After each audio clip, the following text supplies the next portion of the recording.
Good morning. आज अपन start करते हैं lead storage battery. Lead storage battery की बात करते हैं तो सबसे पहली बात,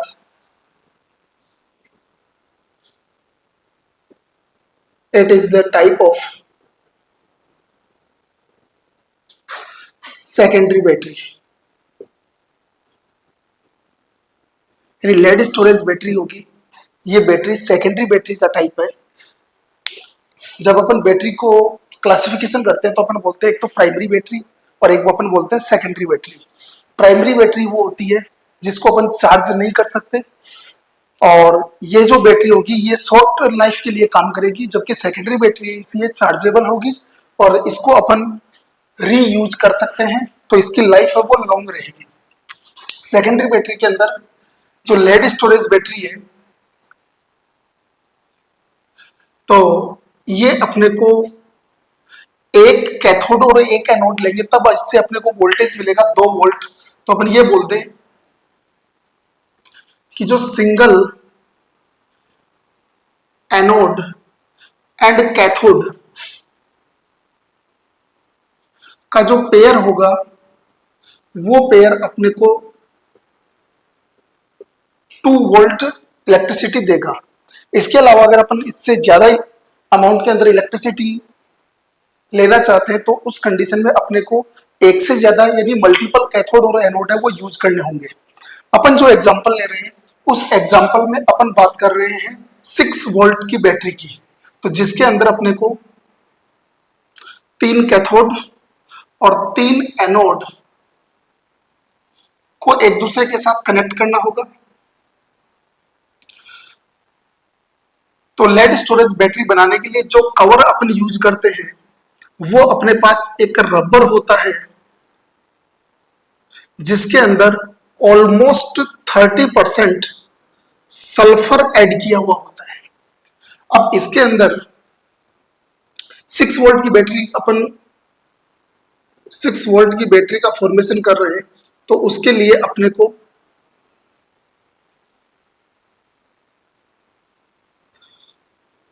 तीन कैथोड और 3 एनोड है उसका यूज करना होगा।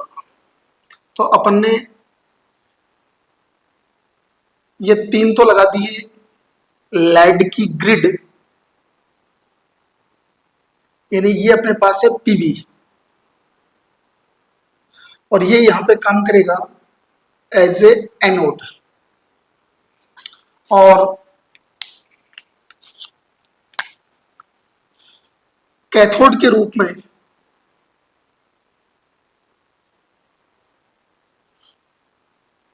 अपन ने लेड की ग्रिड ली है।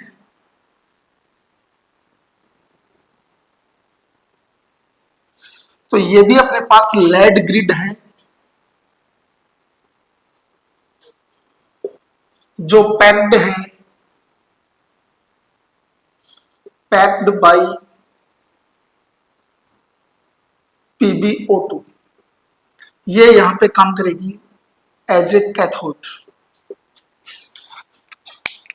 इस बैटरी के अंदर एज ए इलेक्ट्रोलाइट जो अपन यूज करेंगे वो होगा H2SO4 सॉल्यूशन। तो इस सेल में H2SO4 सॉल्यूशन लिया है जो काम करेगा एज ए इलेक्ट्रोलाइट। ये जो H2SO4 सॉल्यूशन है ये 38% कंसंट्रेशन का होगा, जिसके अंदर ये बाई मास, अगर इसी की अपन मोलरिटी की बात करें तो ये अपने पास होगा अप्रोक्सीमेट 5 मोलरिटी का सॉल्यूशन। इसी सॉल्यूशन की अगर अपन डेंसिटी की बात करते हैं तो इस सॉल्यूशन की डेंसिटी होती है 1.30 ग्राम सेंटीमीटर क्यूब इनवर्स। तो लेड स्टोरेज बैटरी के फॉर्मेशन के लिए रबर का जो कैप्सूल यूज करेंगे ये लगभग 30% वल्केनाइज्ड रबर होगा, और इसका फॉर्मेशन के लिए लेड एज ए यानी lead grid as a anode का काम करेगी, और लेड ग्रिड जो पैक्ड है बाय PbO2 वो काम करेंगी कैथोड का, और एज ए इलेक्ट्रोलाइट यहाँ पे 38% बाई मास H2SO4 सॉल्यूशन, जिसकी मोलरिटी अप्रोक्सीमेट 5 m है और जो डेंसिटी कवर करता है 1.30, ये सॉल्यूशन यहाँ पे इलेक्ट्रोलाइट का काम करेगा। तो ये तो बात आ गई कि ये सेल का फॉर्मेशन कैसे होगा। अब बात करते हैं इस सेल के वर्किंग की। तो अपने को एक बात का पता है कि ये सेल सेकेंडरी सेल है, और सेकेंडरी सेल है इसका मतलब इसके अंदर चार्जिंग और डिस्चार्जिंग दोनों तरह के फंक्शन है, वो यहाँ पे कंप्लीट होंगे। तो फर्स्ट अपन बात करते हैं कि इस सेल की रिएक्शन जो ड्यूरिंग द डिस्चार्जिंग के केस में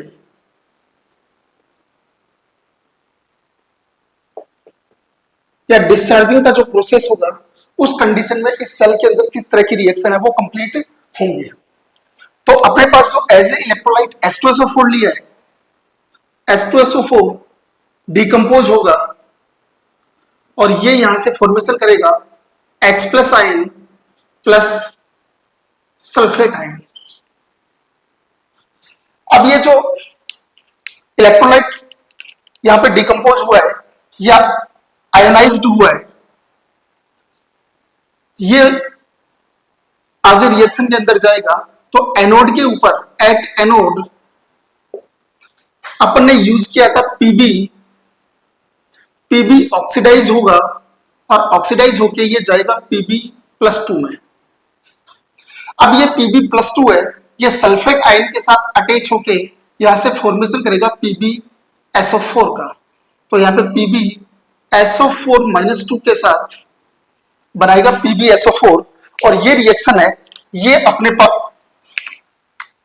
एनोड पे हुई है, तो ये अपने पास रिएक्शन हो गई ऑक्सीडेशन रिएक्शन। अगर अपन कैथोड की बात करें, यहां पे अपने एक बात और बोलते हैं कि ये एनोड की रिएक्शन है, Pb है वो Pb+2 में कन्वर्ट हो रहा है, इसका मतलब ये यहां पे 2 इलेक्ट्रॉन रिलीज करेगा। अब ये इलेक्ट्रॉन जैसे ही कैथोड पे पहुंचेंगे तो कैथोड पे जो अपने पास लेड ग्रिड है जो पैक्ड है बाय PbO2, ये रिड्यूस होगा। तो यहां पे रिड्यूस होगा तो इलेक्ट्रॉन गेन करेगा, और इलेक्ट्रॉन गेन करने के बाद ये यहां से फॉर्मेशन करेगा PbSO4 का। तो यहां से अपने पास बन गया PbSO4 प्लस H+ है, ये ऑक्सीजन के साथ ये यहां से फॉर्मेशन करेगा 2H2। और ये वाली जो रिएक्शन है ये एनोड पे कंप्लीट हो रही है, ये कैथोड पे कंप्लीट हो रही है, तो इसको अपन ने बोल दिया कि ये अपने पास है रिडक्शन रिएक्शन। अगर अपने को कंप्लीट डिस्चार्जिंग की रिएक्शन को देखना है तो एनोड और कैथोड की जो हाफ सेल रिएक्शन है इन दोनों को अपन ऐड कर देंगे।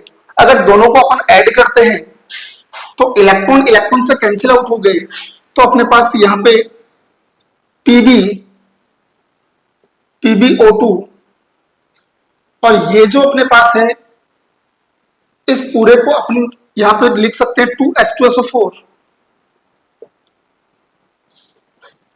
और यहां से अपने पास बना 2PbSO4 प्लस 2H2। ये अपने पास लेड स्टोरेज बैटरी की कंप्लीट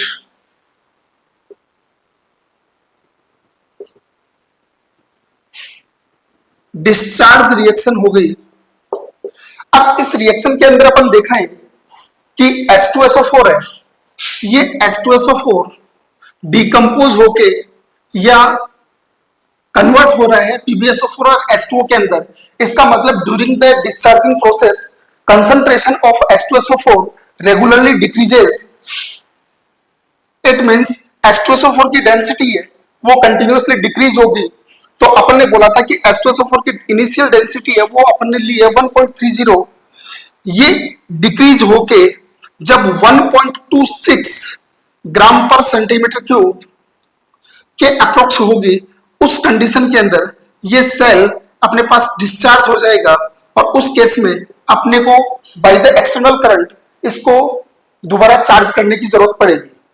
तो जब अपन इसको चार्जिंग प्रोसेस में लेके जाएंगे तो अपने पास रिएक्शन जो आएंगे, रिएक्शन ड्यूरिंग चार्जिंग प्रोसेस, तो जो रिएक्शन यहां पे कंप्लीट हुई है वही रिएक्शन रिवर्स प्रोसेस के अंदर जाएंगे। तो सबसे पहले अपन स्टार्ट करेंगे एनोड से। तो एनोड पे अब ऑक्सीडेशन का प्रोसेस होना है। तो यहां पे आप ये भी ध्यान रख सकते हो कि जो डिस्चार्जिंग प्रोसेस में कैथोड पे प्रोसेस हुआ था वो अब यहाँ पे एनोड पे हो जाएगा, और जो ऊपर एनोड पे हुआ था वो यहाँ पे कैथोड पे हो जाएगा। और रिएक्शन रिवर्स हो रही है तो रिएक्शन को रिवर्स के केस में लिखना है तो आप डायरेक्ट भी लिख सकते हो कि 2H2O, रिएक्शन को रिवर्स करके लिखना है PbSO4 और Pb+2 में था, ये ऑक्सीडाइज होगा तो ये बनाएगा PbO2 प्लस, ऑक्सीडाइज हो रहा 2 इलेक्ट्रॉन रिलीज करेगा और यहां पे बना 4H प्लस SO4 -2। अब ये प्रोसेस एनोड पे हुई है तो इसको अपन ने बोल दिया ऑक्सीडेशन रिएक्शन। अब अगर बात करें कैथोड की तो एट कैथोड, कैथोड पर ऊपर वाली जो एनोड वाली रिएक्शन है वही रिवर्स होके होगी। तो वहां पे था PbSO4, 2 इलेक्ट्रॉन गेन करेगा तो यहां से ये बनाएगा Pb प्लस SO4 -2। अब अगर अपने को ये अपने पास से आ गई रिडक्शन, रिडक्शन रिएक्शन।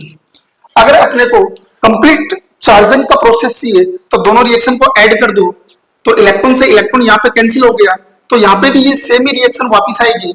यहां से आ गया अपने पास 2 PbSO4 प्लस 2H2O और यहां से आया Pb प्लस PbO2 और ये जो स्पीसीज है इन सबको कंबाइंडली अपन ने लिख दिया 2H2SO4। तो ये जो अपने पास कंप्लीट रिएक्शन आई ये अपने पास हो गई कंप्लीट रिएक्शन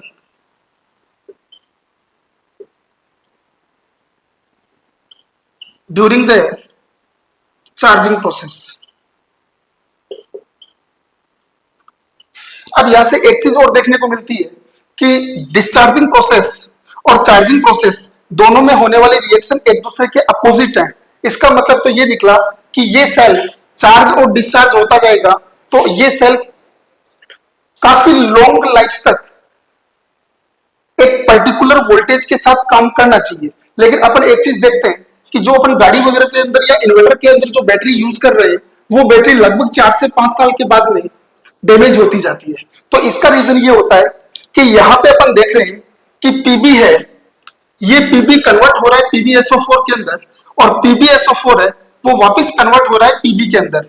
तो ये जो कन्वर्जन प्रोसेस है इस प्रोसेस के अंदर कंप्लीट PbSO4 में कन्वर्ट नहीं हो पाता है।